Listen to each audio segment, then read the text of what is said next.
mbabarira ufashe yakavayo hano vayo hano tuzamuka ara hejuru savuze na ngiye ndagufasha ntacyo na witwa n'iki witwa n'iki fata akaboko tugende we fata ntacyo bariko ntacyo uba twagiye ntugire ubwoba kandagira aho ariko tugende fataho warajyayo ariko ufite ubwoba yambambambamba nukumva indwara nawe ntabyawe tugende ariko undi ameze nk'ufite ubwoba zamuka itaho ntureba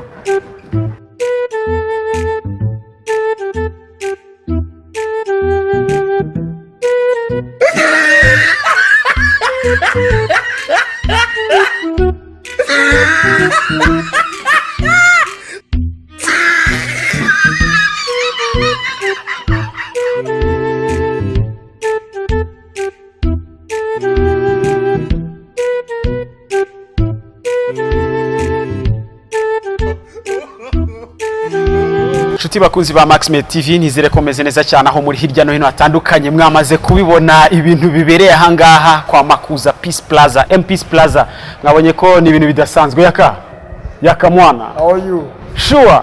So je suis très bien, there is no problem. Tu es très bien?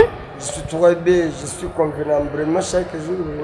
J'étais en train de te voir monter sur l'escalier quoi hein? Pourquoi tu me cherches chaque jour vraiment ça nous usungenda? Njemba ngugendaho kuko nahoze nkwitegereza ndeba ukuntu wahuzaguritse wajya gumbwira kuri umunyamugi nabibonye ariko nagerageje nawe kuzamuka wagerageje kabisa mina kwambe c'est très dangereux ndagapfura kumwe nibwo bwa mbere waruzigiyeho koko kuzamuka ku rwego rufite amashanyarazi kugenda no kuzamura nabonaga wari wahuzaguritse byakunaniye byahatari it was very dangerous mutende musaza none se bana abandi bakapo batazi kuzigendaho ubuno hari abamaze kugoseka wera no kuzamuka baramuheka n'igikapu umunyagise ni umunyagise wahuzaguritse atinya gukora baramuheka ku mugongo ndagapfa nawe nabonaga wenda kuguheka nahoze nkureba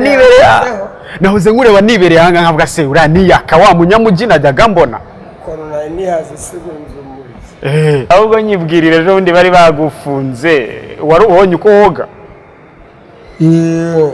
twaroze twoga buri mu gitondo ariko yewe nazize kubera kurenza sayine nta kintu cyanakuze kubera kurenza sayine ninywera agacupa tukavemo jisutre byo mina kwambira verdict Imana ishimwe ko bakurekuye hanyuma hari ingofero nabonye none yarageze kubahiriza amabwiriza ya guverinema bagendera kuri gahunda baduhaye kuko ni inyungu zacu ntabwo ari inyungu za leta n'ubuzima bwacu bari kurinda nidupfa twese tugashira nose bazasigara bayobora abantu nyine nicyo kibazo mfite ahubwo abantu bagendere kuri gahunda saa moya iyo wageze iwawe n'abantu bari gushaka gupinga amabwiriza bashaka kwicisha abantu kuko ejo niwandura nanjye ukaza ukanyanduza uzatuma mpfa kandi ntagejeje igihe cyanjye mu mbabarire rwose mukurikize gahunda nge ntinya urupfu mw'abantu nasimbutse rwinshi wasimbutse nyinshi burya n'abo bantu bari gukina n'urupfu ndabiyamye batadukoraho bubahirize gahunda za leta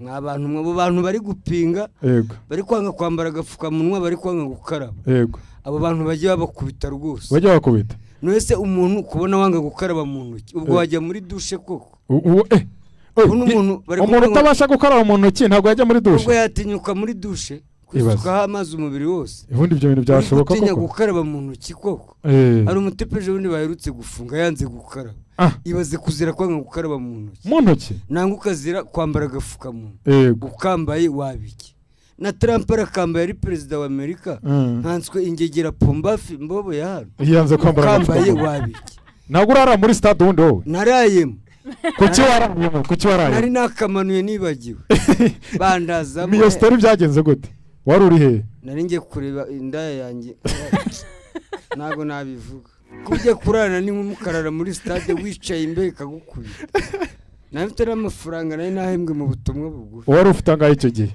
Nari mfite 20. Yego. Mbo hari nandi yitike bari bampaye urumva. Ariko wari uryoshye. Mana yanjye. Icyo gihe iyo bitekereje yuko waraburije wumva ntago wumva usabye koko? Narasebye ahubwo narandavuye. Ariko uriya mukobwa wagira ngo yaranduze. Niyo nageze hano i Kigali ubu niwe ndi gutekereza. Ndahera. Nukuri kw'Imana. Nese ubwo urumva. Ntago nca menshi bibiri. Yarya ntuza wa musheri wa mukinana muri filime yitwa nde? Namwibagiwe. Esther ubwo ngubwo ntago yibona nabi. Esther ntago yabibona nabi kuko nese ko tuba turi gukina ko tudatahana. Nese nge nataye nkararira. None se ubwo wajya ariko se bw'ibyo bintu ni ibiki? Tuba turi gukina ntago ari sheri wanjye nyabyo. Mise mpasanga undi mukunzi wacu nawe ndabiranshimishije kuko tubaye tugiye gutangira ikiganiro numva avuze ibice bimwe byo muri filime ibyo twagiye dukina. Kuri biranshimishije cyane kandi mukomereza ngo mujye mukomeza mushyigikira abahanzi baba bimiziki baba n'abafilime ni byiza cyane rwose.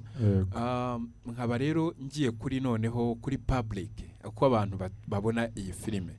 Mbere na mbere ushaka kuyibona ajya kuri Rwanda Paparazzi TV agakanda subscribe hama akabasha kubona ibice byose biri kuri byacu bya filime yacu. Mu kanya haraba hagiyeho 28. Yego. Nkabwira rero abantu ko bagerageza kujya baduha ibitekerezo. Icyo babonye kitari cyiza bakatunenga bakatubwira ati mukosora iki ariko iyo nenga ntutukana. Nkunda abantu batukana akajya ku mukinnyi ukabona aramwibasiye aramututse. Wewe dukosore tubyemere tubone burya hariho udukosa tuba twakoze natwe tukatubona ariko ubushobozi rimwe na rimwe bukaba buke. Wewe dukosore utubwira uti hinduraka ibyo ni sawa. Nkaba mbashimira cyane ubwitange bwabo iyo badukurikiranye turabibona kandi nkanashimira cyane all medias itangazamakuru byose ku buryo bidufasha.